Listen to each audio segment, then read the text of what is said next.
Hello दोस्तों, आज हम आपके लिए एक और बेहतरीन मूवी लाए हैं जिसका नाम है एनिमी एट द गेट। और ये मूवी 2001 में रिलीज हुई है। ये फिल्म रशिया के स्नाइपर हीरो वैसिली की कहानी पर है। तो चलिए शुरू करते हैं। इस फिल्म में वर्ल्ड वॉर 2 का टाइम दिखाया गया है, जहां जर्मनी और रशिया के बीच में जंग हो रही है। पूरे यूरोप को अपने कब्जे में करने की चाहत रखने वाला जर्मनी रशिया के स्टालिनग्रेड पर हमला कर देता है। अब वैसिली, जो हमारी मूवी का मेन कैरेक्टर है, एक आम सा सोल्जर है। अब उसको और उसके साथ हजारों रशियन सोल्जर्स को स्टालिनग्रेड को प्रोटेक्ट करने के लिए भेजा गया है। लेकिन यहाँ पर हमें दिखाया गया है कि रशियन सोल्जर्स के पास लड़ने लायक कोई गन्स वगैरह नहीं होती। आगे जर्मन होते हैं और उनके पीछे उनके कुछ फौजी। मुसीबत तो तब आती है जब उन्हीं के फौजी उनके वापस लौटने पर उन पर गोली चला देते हैं। उनका बस एक मानना था, या तो उन्हें मारो या तो खुद मर जाओ। अगर पीछे हटोगे तो हम तुम्हें मार देंगे। अब सिचुएशन यह जाती है कि सभी फौजी मारे जाते हैं, क्योंकि बिना गन्स के लड़ना अपनी मौत को दावत देना है।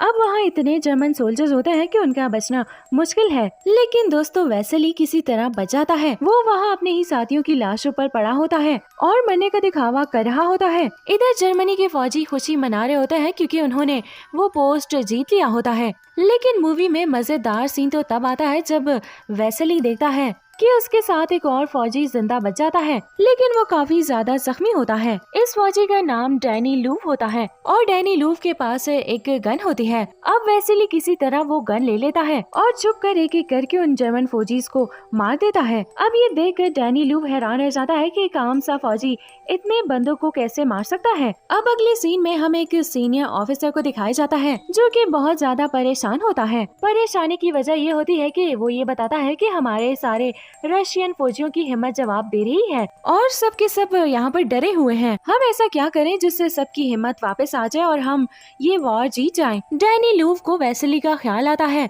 और वो सीनियर ऑफिसर से कहता है कि अगर हमें वॉर जीतनी है तो हमें सभी रशियन सोल्जर्स को एक हीरो देना पड़ेगा, जिसे देखकर लोगों को लगेगा कि हमारे बीच में एक बहादुर आदमी है जो कि फ्रंट लाइन पर हमारे लिए लड़ रहा है और इससे उनमें जज्बा आएगा। डैनी लूफ सीनियर को वैसिली का नाम बताता है और कहता है कि हम इसकी फोटोज अखबार में और पोस्टर में छापेंगे। ऑफिसर को ये आइडिया अच्छा लगता है और वो हाँ कर देता है। इधर वैसिली फिक्र में आ जाता है कि मैं तो एक आम सा फौजी हूँ और इन लोगों ने मुझे हीरो बना दिया है। स्टोरी आगे चलती है और यहाँ पर वैसिली को एक लड़की से प्यार हो जाता है जिसका नाम तानिया चेरनोवा होता है। लेकिन दोस्तों, मुसीबत की बात अब आती है जब हमें पता चलता है कि वैसिली का दोस्त भी उसी को ही पसंद करता है। इधर जर्मनी को पता चल जाता है कि ये रशिया की कोई चाल है और इस प्रोपेगेंडा को खत्म करने के लिए जर्मनी भी एक खतरनाक स्नाइपर को बुलवाते हैं और जिसका नाम एरविन कॉनिंग होता है। ये कई सालों से जर्मनी के लिए काम करता हुआ आ रहा होता है। जर्मनी मेजर एरविन को बुलाती है कि तुम्हारा सिर्फ एक ही मिशन है और वो है वैसिली को मारना। उससे रशिया के लोगों में डर बैठ जाएगा और हम उसी वक्त रशिया पर हमला करेंगे। इसीलिए वो उसे स्टालिनग्राड जाने को कहते हैं। अब सिचुएशन ये आती है कि एक तरफ जर्मनी के स्नाइपर जिन्हें कई सालों से महारत हासिल होती है और दूसरी तरफ रशिया का एक आम सा फौजी जिसे सिर्फ थोड़ी बहुत बंदूक चलाना आती है। अब कहानी थोड़ी और आगे बढ़ती है और हमें एक छोटा लड़का नजर आता है। ये कोई और नहीं बल्कि तानिया का छोटा भाई है। इस बच्चे की खास बात ये होती है कि ये एक डबल रोल में काम कर रहा होता है। मतलब ये वैसिली की इन्फॉर्मेशन वो जाकर मेजर एरविन को देता है और मेजर एरविन की इन्फॉर्मेशन वैसिली को देता था।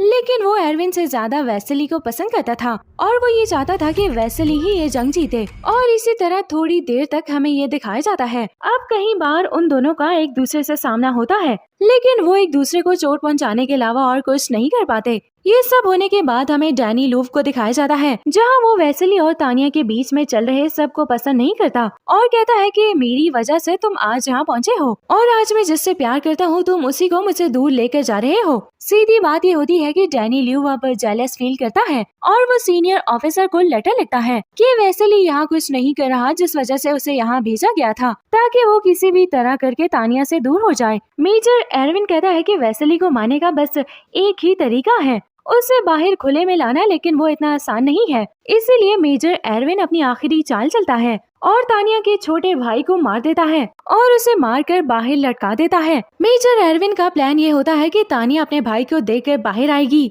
और उसके पीछे वेसेली भी आएगा और वो वेसेली को मार देगा। लेकिन वेसेली को पता होता है कि ये एक चाल है। लेकिन तानिया अपने भाई को देखकर बाहर जाने की कोशिश करती है, मगर वेसेली किसी तरह उसे रोक लेता है और वो रोती हुई तानिया से प्रॉमिस करता है कि वो मेजर एरविन को मार कर ही रहेगा। साथ ही साथ वेसेली तानिया से कहता है कि तुम स्टालिनग्राड को छोड़कर चली जाओ, क्योंकि किसी भी वक्त यहाँ पर हमला हो सकता है और फिर बाद में बचकर निकलना बहुत मुश्किल हो जाएगा। तानिया वहाँ से जाने लगती है, लेकिन उसी वक्त एक बॉम्ब ब्लास्ट हो जाता है और तानिया घायल हो जाती है, लेकिन वो मरती नहीं है। तभी वहाँ पर डैनी लू आता है और तानिया का ये हाल देखकर रोने लगता है, क्योंकि उसे लगता है कि वो मर चुकी है। किसी तरह वेसेली उसे अपने पास लेकर आता है और समझाता है। वेसेली और डैनी लू एक कवर के पीछे छुपे होते हैं और दूसरी तरफ मेजर एरविन उन पर अपनी स्नाइपर एम करके बैठा होता है। दोस्तों, यहाँ पर डैनी लू वेस्ली से माफी मांगता है और कहता है कि तानिया की वजह से मैंने तुम्हें आज तक बुरा भला कहा, लेकिन आज मैं तुम्हारी एक आखिरी मदद करूंगा। और ये कहकर डैनी लू कवर से हटकर सामने आ जाता है। तभी मौका देकर मेजर एरविन गोली चला देता है, जो कि डैनी लूव के सर के आर पार हो जाती है। डैनी लूव का मदद करने का मकसद ये होता है कि वो जब मरेगा तो वेस्ली को मेजर एरविन की पोजीशन का पता चल जाएगा।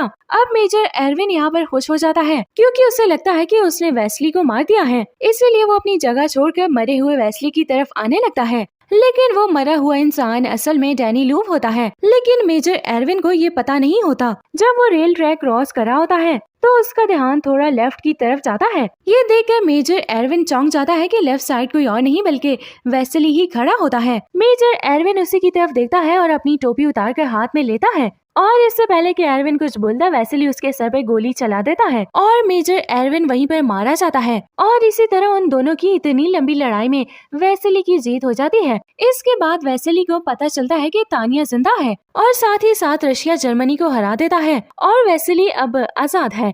दोस्तों, वीडियो अच्छी लगी हो तो वीडियो को लाइक करें और अगर आप हमारे चैनल फ्यू मिनट्स मूवीज पर न्यू है तो हमारे चैनल को डेफिनेटली सब्सक्राइब कर लीजिए।